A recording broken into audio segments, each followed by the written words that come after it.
Bismillahirrahmanirrahim. Alhamdulillahi rabbil alamin. Wassalatu wassalamu sayyidina wa habib. Rabbi shrah li sadri wa yassir li amri wa hlul 'uqdatam min lisani yafqahu qawli.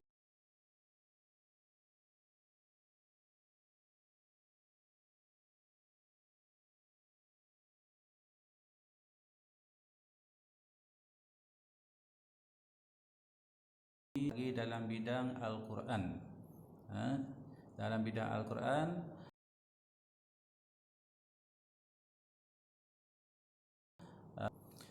kita nak membaca ayat bacaan, ayat hafazan,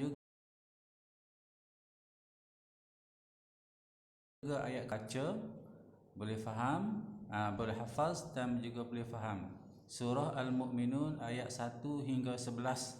Surah Al-Mu'minun ayat 1 hingga 11, dan tajuk yang diberi dalam buku teks ialah ciri-ciri mukmin berjaya. Ciri-ciri mukmin berjaya. Sebenarnya tajuk ini adalah tajuk yang keempat dalam bidang Al-Quran. Kita belum belajar tajuk yang ketiga, kerana tajuk yang ketiga fokusnya ialah tentang hukum tajwid. Kita akan buat semula hukum tajwid itu, dan kita hari ini kita akan belajar tajuk yang keempat dalam bidang Al-Quran. Okay?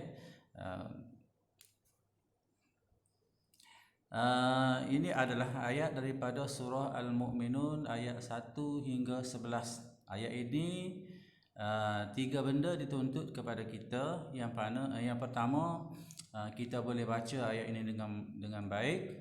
Yang kedua, kita boleh hafaz ayat ini sampai ingat dan lancar.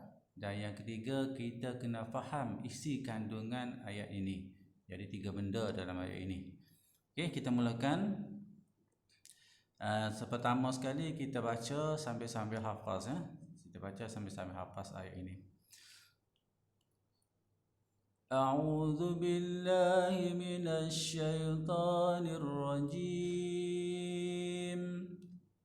Bismillahirrahmanirrahim.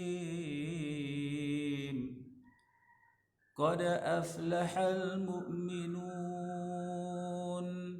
الذين هم في صلاتهم خاشعون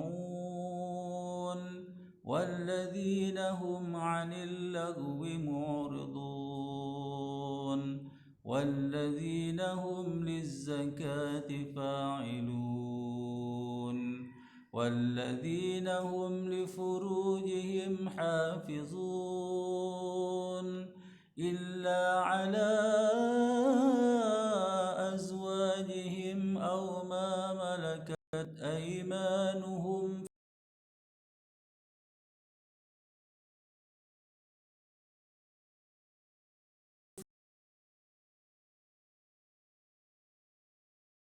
فإذا ذلك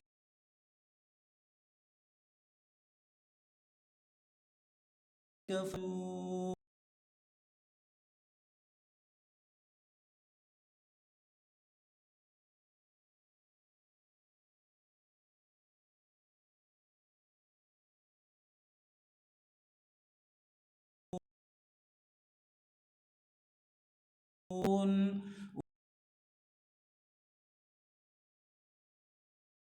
أولئك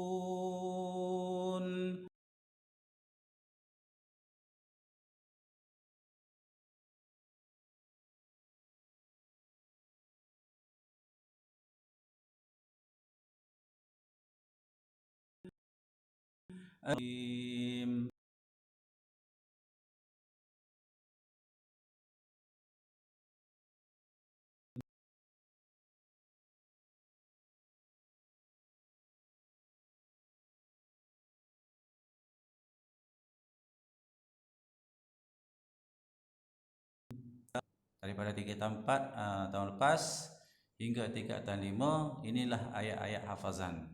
Jadi rujuk balik. Okey, kita teruskan terjemahan ayat. Terjemahan ayat, kita nak faham ayat ini. Di samping kita hafaz, kita nak faham ayat ini. Bismillahirrahmanirrahim. Qad aflahal mu'minun. Sesungguhnya berjayalah orang-orang yang beriman. Orang-orang beriman sahaja berjaya. Maknanya orang-orang yang tidak beriman, mereka tidak berjaya. Berjaya di sini maksudnya berjaya di dunia dan akhirat. Okey, kalau kita tengok kadang-kadang orang-orang yang tidak beriman tu atas dunia macam nampak berjaya, tapi segi hakikatnya mereka tidak berjaya. Hanyalah orang-orang yang beriman sahaja yang berjaya. Allazina hum fi salatihim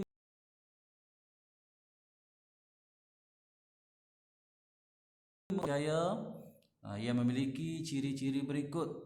Yang pertama iaitu mereka yang khusyuk dalam solat.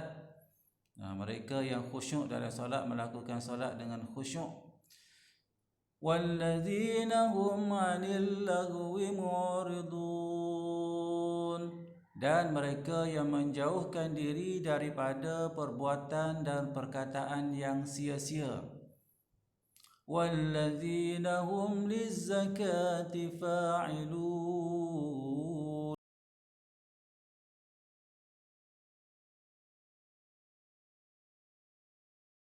alladzina hum li furujihim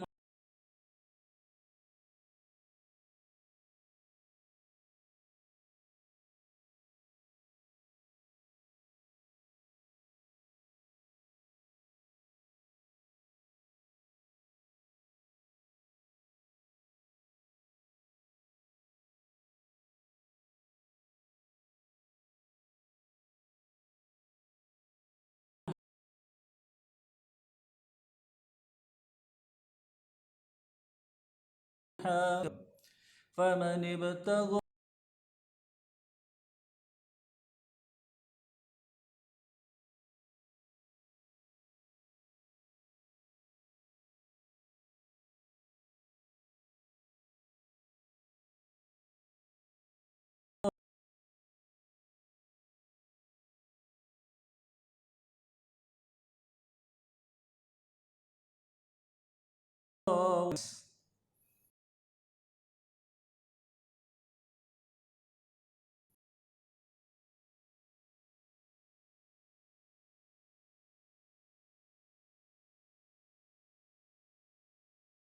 dan mereka yang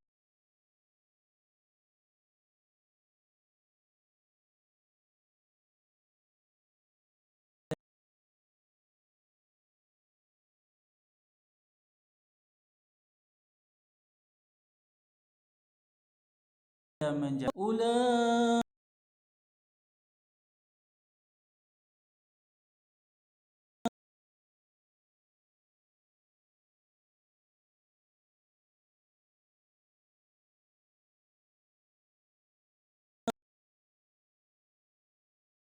khalidun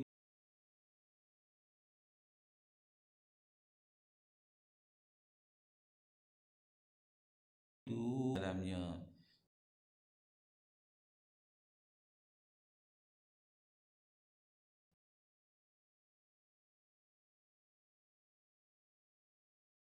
Jadi Firdaus kekal di dalam. Okey, ayat yang kita baca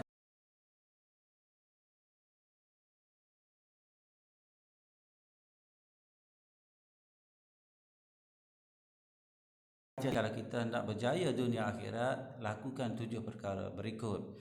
Yang pertama, beriman kepada Allah Subhanahu wa taala. Yang kedua, khusyuk dalam solat. Yang ketiga, menjauhi perkara, perbuatan dan perkataan yang sia-sia. Yang keempat, menunaikan zakat. Yang kelima, menjaga kehormatan diri. Yang keenam, menjaga amanah dan janji. Yang ketujuh, sentiasa memelihara solat. Inilah 7 perkara yang disebut dalam ayat tadi yang menjadi ciri-ciri orang yang berjaya. Kalau kita orang mukmin sebeginilah yang akan berjaya di dunia dan akhirat. Ingat, kejayaan kita diukur sehingga ke akhirat, hingga kita layak masuk syurga, syurga Firdaus. Itulah kejayaan yang hakiki, bukan kejayaan setakat di dunia sahaja. Okey, kita tengok satu persatu ciri-ciri mukmin berjaya tadi. Yang pertama, beriman kepada Allah. Orang yang beriman kepada Allah ialah orang yang sentiasa meyakini bahawa hanya Allah Subhanahu Wa Taala yang berhak disembah, dengan melakukan segala suruhannya dan meninggalkan segala larangannya. Inilah orang yang beriman. Dia yakin betul-betul kepada Allah Subhanahu Wa Taala dalam hatinya. Di samping dia laksanakan segala suruhan Allah dan dia meninggalkan segala larangan Allah Subhanahu Wa Taala. Ini orang beriman. Okey, yang kedua, ciri orang beriman yang kedua ialah khusyuk dalam solat. Apa maksud khusyuk dalam solat ini? Maksudnya ialah menumpukan sepenuh hati dan penghayatan dengan cara menetapkan anggota, memahami bacaan dan perbuatan ketika mendirikan solat. Jadi ketika kita melakukan solat, hati kita kena tumpukan sepenuhnya tentang solat kita. Okey, kita hayati apa sahaja yang berlaku dalam solat itu, dengan cara kita menetapkan anggota badan kita kena tetap, tidak boleh bergerak-gerak. Sebab orang yang suka bergerak-gerak dalam solat itu orang yang tidak khusyuk. Mata kena tengok ke tempat sujud, untuk menghalang kita fikiran melayang ke tempat lain. Kita kena fahami bacaan. Untuk cara-cara kita nak khusyuk ini, antaranya ialah fahamkan semua bacaan yang kita baca dalam solat, dan perbuatan dalam solat kita kena hayati. Kenapa kita kena berdiri, kenapa kita kena rukuk, kenapa kita kena sujud, apa maksud sujud itu. Hayati perbuatan itu ketika kita melakukan solat. Hanya orang yang solat dalam keadaan khusyuk sahaja yang berjaya. Solat yang tidak khusyuk tidak dijamin kejayaan. Yang ketiga, menjauhi perbuatan dan perkataan yang sia-sia. Ciri orang beriman yang ketiga, jangan buat perkara yang sia-sia. Apa maksudnya? Kita kena menjauhkan diri daripada perbuatan dan perkataan yang tidak mendatangkan faedah atau perkara yang merosakkan akhlak. Jangan buat benda-benda yang tidak berfaedah, sama ada faedah kepada dunia ataupun akhirat. Okey, sesiapa yang melakukan perbuatan yang tidak berfaedah ataupun perkataan yang tidak berfaedah ini, dia sudah melakukan perkara yang sia-sia. Oleh orang yang melakukan perkara sia-sia tidak dijamin kejayaan. Contoh perbuatan sia-sia ialah kalau perbuatan apa yang sia-sia yang biasa dilakukan oleh kita. Yang pertama, melepak. Yang kedua, merokok. Yang ketiga, leka bermain gadget. Ini antara perbuatan yang sia-sia yang banyak kita buat. Perkataan sia-sia, apa contohnya? Yang pertama, mencarut. Mencarut maknanya bercakap benda-benda yang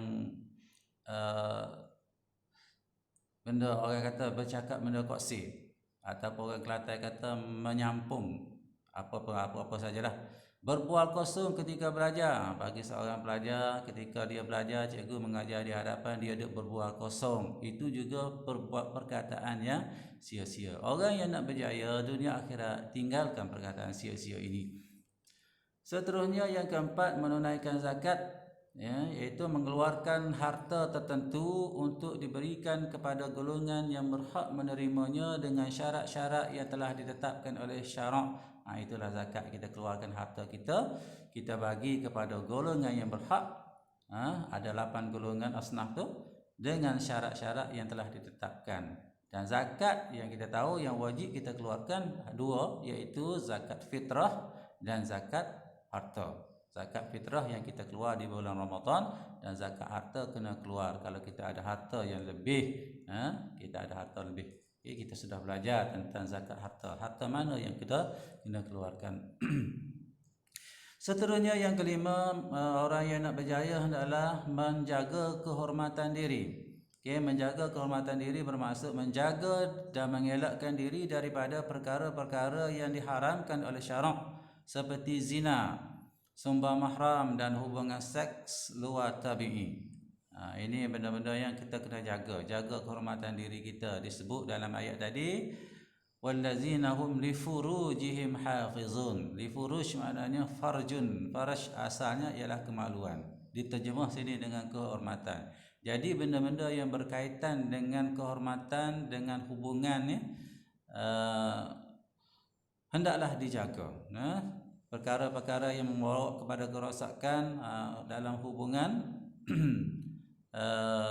seperti zina, sembah mahram dan seks luar tabi'i hendaklah dijauhi kalau kita hendak berjaya. Seterusnya yang keenam, menjaga amanah dan janji, iaitu menjaga tanggungjawab dalam setiap urusan. Kita kena amanah dalam setiap urusan kita. Janji kita yang kita ikrarkan, amanah dan janji. Pekerjaan kita, urusan kita kena amanah. Contohnya dalam urusan pekerjaan, kita jadi seorang pekerja, kena jadi pekerja yang amanah. Okey, harta benda, dalam kita menguruskan harta benda, orang amanahkan kepada kita menguruskan harta-harta tertentu, kita tunaikan amanah, jangan ambil untuk kepentingan diri. Dan amanah menjaga kerahsiaan pun sama rahsia. Kalau orang pesan perkara ini rahsia, janganlah kita bongkarkan rahsia tersebut. Ini amanah. Orang yang nak berjaya hendaklah amanah dan setia pada janji yang dibuat. Okey, seterusnya yang ketujuh, sentiasa memelihara solat. Orang yang nak berjaya hendaklah sentiasa pelihara solat dia, maknanya menunaikan solat pada waktunya dengan menyempurnakan segala syarat dan rukunnya. Okey.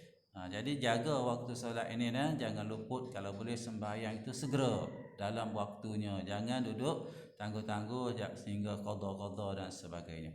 Okey, inilah 7 perkara yang menjadi ciri mukmin berjaya yang ada dalam ayat tadi. Okey, fokus kita seterusnya ialah yang nak bincang panjang sikit tentang wallazina hum li furujihim hafizun tadi, ia menjaga kehormatan diri. Panjang sikit dia buat. Okey, dia suruh kita bincang tentang salah laku seksual. Salah laku seksual yang biasa dilakukan oleh masyarakat. Okey, ada 3 contoh diberi. Yang pertama zina, yang kedua sembah mahram, yang ketiga seks luar tabi'i. Okey, apa maksud zina? Zina ialah melakukan persetubuhan haram tanpa nikah yang sah antara lelaki dan perempuan. Jadi kalau kita nak melakukan persetubuhan, jangan melakukan secara haram. Tak nikah tapi melakukan. Kecuali nikah yang sah itu tidak zina. Yang zina ialah melakukan hubungan persetubuhan antara lelaki dan perempuan tanpa nikah yang sah. Contohnya persetubuhan haram antara pasangan kekasih, masih lagi kekasih, tidak berkahwin lagi, sudah melakukan, maka perbuatan itu dikira sebagai zina. Ini salah laku seksual. Dan dalam Islam perbuatan zina ini dosa besar dan hukumannya dalam hudud ialah bagi yang sudah berkahwin hendaklah direjam sampai dengan batu sampai mati. Bagi yang belum berkahwin hendaklah disebat 100 kali sebatan. Seterusnya sembah mahram. Contoh yang kedua sembah mahram ialah melakukan persetubuhan haram juga antara lelaki dan perempuan yang diharamkan berkahwin. Jadi lelaki dan perempuan itu asalnya diharamkan berkahwin, tapi mereka tetap melakukan persetubuhan. Haram itu kenapa? Kerana faktor keturunan, faktor penyusuan dan faktor persemedaan. Ini kita akan detailkan dalam bab perkahwinan nanti. Okey, 3 faktor ini. Contohnya ialah persetubuhan haram dengan bapa kandung, bapa dengan anak, bapa tiri dengan anak tiri, adik-beradik kandung ataupun adik-beradik tiri. Semua ini dikira sebagai asalnya tidak boleh berkahwin, tidak boleh kahwin, tapi mereka tetap melakukan persetubuhan. Ini adalah haram dan berdosa besar. Okey, seterusnya seks luar tabi'i, iaitu melakukan persetubuhan haram dengan cara yang bertentangan dengan tabiat semula jadi manusia. Okey, contohnya liwat. Liwat ni mendatangi lelaki dengan lelaki. Orang Kelantan panggil apa? Kunyit ke? Okey, yang kedua musahaqah. Musahaqah orang barat panggil lesbian. Iaitu melakukan persetubuhan antara perempuan dengan perempuan. Orang Kelantan panggil apa? Mungkin serai. Onani, onani, melakukan onani dan persetubuhan dengan haiwan, masya-Allah, persetubuhan dengan haiwan. Ini contoh-contoh seks luar tabi'i diharamkan oleh syarak diharamkan oleh Allah Subhanahu wa taala. Hanya yang halal persetubuhan ini ialah yang melibatkan pasangan yang sudah berkahwin, sudah berkahwin secara sah antara lelaki dan perempuan. Maka itu yang halal. Yang lain itu haram. Okey? Haram dan berdosa besar. Akibatnya kalau kita melakukan salah laku seksual ini, yang pertama menggugat keharmonian hidup bermasyarakat. Jadi tidak ada sistem dalam masyarakat kita, ikut je. Sampai benda yang tidak bermaruah pun kita buat. Tak harmoni dalam masyarakat. Kadang-kadang bapa marah, anak melakukan, isteri melakukan perhubungan dengan orang lain. Jadi keharmonian masyarakat akan tergugat.